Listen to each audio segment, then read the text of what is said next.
Motor bakar diesel. Motor bakar diesel biasanya disebut juga dengan mesin diesel atau mesin pemicu kompresi. Motor bakar diesel adalah motor bakar pembakaran dalam yang menggunakan panas kompresi untuk menciptakan penyalaan dan membakar bahan bakar yang telah diinjeksi ke dalam ruang bakar. Mesin ini tidak menggunakan busi seperti mesin bensin atau mesin gas. Macam-macam sistem bahan bakar mesin diesel. Secara umum, ada dua jenis sistem bahan bakar pada mesin diesel. Yang pertama, sistem konvensional, dan yang kedua adalah sistem common rail. Motor diesel konvensional. Sistem bahan bakar konvensional menggunakan mekanisme pompa injeksi untuk menginjeksi sejumlah solar melalui injektor dengan timing yang pas. Komponen sistem bahan bakar diesel konvensional. Yang pertama, tangki BBM. Tangki BBM berfungsi menampung sumber tenaga berupa solar yang akan diubah ke dalam bentuk panas melalui proses pembakaran mesin. Yang kedua, pompa priming. Pada diesel konvensional, pompa ini terletak di dekat pompa injeksi tekanan tinggi. Pompa priming ini memiliki dua fungsi, yaitu menyalurkan solar dan dari tangki ke pompa injeksi dan melakukan proses blending. Yang ketiga, filter solar. Fungsi filter solar adalah menyaring aliran solar dan kotoran dan air. Yang keempat, pompa injeksi. Merupakan seperangkat pompa yang berfungsi menekan sejumlah solar ke dalam injektor dengan tekanan tinggi sesuai dengan timing mesin. Yang kelima, selang injektor tekanan tinggi. Selang ini terbuat dari logam dengan lekukan yang sudah dipatenkan. Fungsinya untuk mengalirkan solar bertekanan tinggi dari pompa injeksi ke dalam injektor. Yang keenam, injektor. Merupakan aktuator ujung sistem bahan bakar dengan fungsi untuk mengabutkan solar bertekanan ke dalam ruangan bakar. Yang ketujuh, return feed. Fungsinya untuk mengalirkan kelebihan solar dari pompa injeksi dan injektor kembali menuju tangki BBM. Yang kedelapan, selang bahan bakar.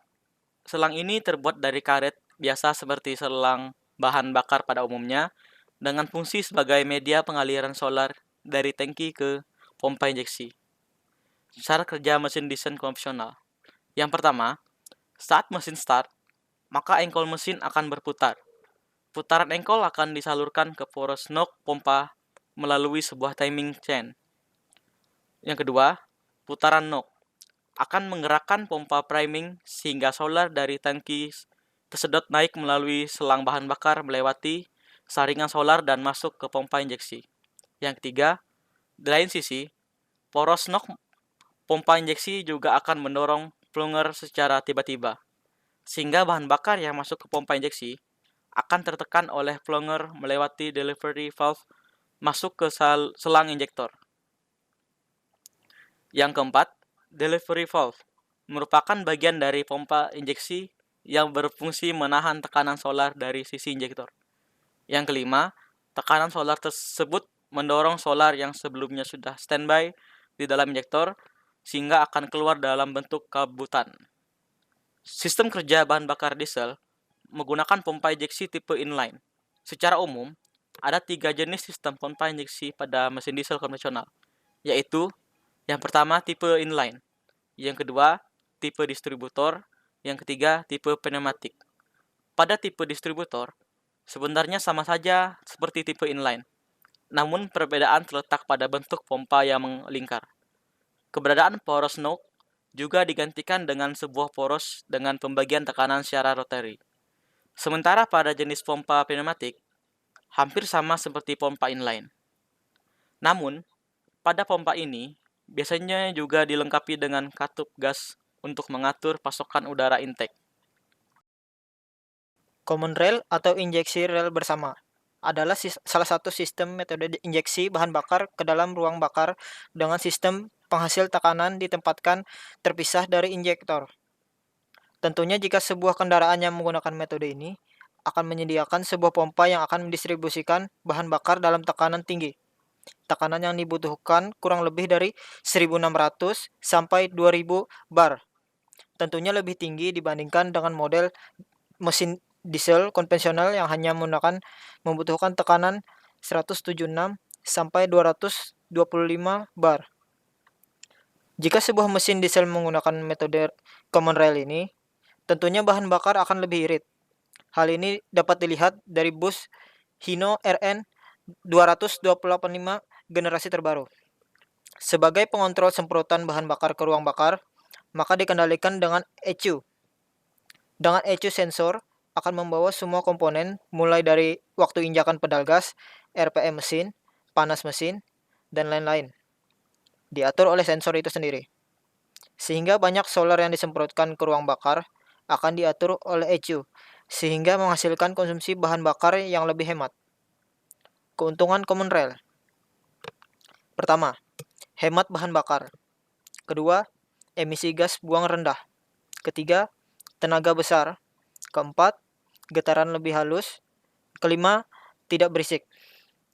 Kekurangan komponen rel. Karena memiliki tekanan yang tinggi, tentu ada beberapa risiko yang perlu diperhatikan adalah kemungkinan kebakaran dan ledakan yang terjadi kebocoran. Komponen common rail. Pertama, akselerator pedal position sensor yang berfungsi untuk mendeteksi sudut pembukaan pedal gas. Yang kedua, airflow meter, yaitu pengukur aliran udara. Ketiga, intake air temperature sensor, berfungsi memonitoring suhu udara masuk. 4. Turbo pressure sensor, berfungsi memonitoring tekanan turbo. Yang kelima, water temperature sensor, berfungsi memonitoring suhu air.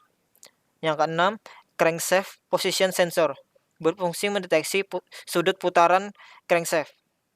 Yang ketujuh, camshaft position sensor, berfungsi untuk mengidentifikasi silinder yang berada pada titik mati atas. Kedelapan, fuel pressure sensor, yang berfungsi untuk mendeteksi tekanan bahan bakar dalam rel.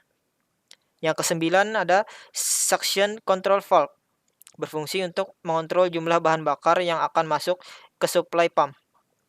Yang ke-10, electronic driver unit, berfungsi meneruskan sinyal injeksi ke ECU. Ke-11, injektor, yang berfungsi menyemprotkan bahan bakar sesuai dengan sinyal yang diterima. Cara kerja common rail. Pertama, solar dari tangki didistribusikan oleh pompa yang masih dalam tekanan rendah. Yang kedua, sebelumnya solar melalui filter bahan bakar. Yang ketiga, setelah pompa terdapat sensor temperatur bahan bakar yang terhubung ke ECU. Keempat, selanjutnya terdapat katup regulasi tekanan. Kelima, tekanan masuk ke pompa yang akan mendistribusikan bahan bakar dalam tekanan tinggi, yaitu 1600 bar. Yang keenam, selanjutnya bahan bakar akan masuk ke semua injektor. Yang ketujuh, dalam injektor terdapat sensor-sensor yang terhubung ke ECU, dan dari ECU tersebut, maka penyemprotan dikontrol. 8. Selain itu, terdapat pembatas tekanan yang terhubung dengan ECU. Yang ke-9, ECU bekerja memonitor, memproses, dan mengontrol setiap tindakan, baik kecepatan mesin, akselerasi posisi pedal, tekanan, radiator, dan sensor temperatur.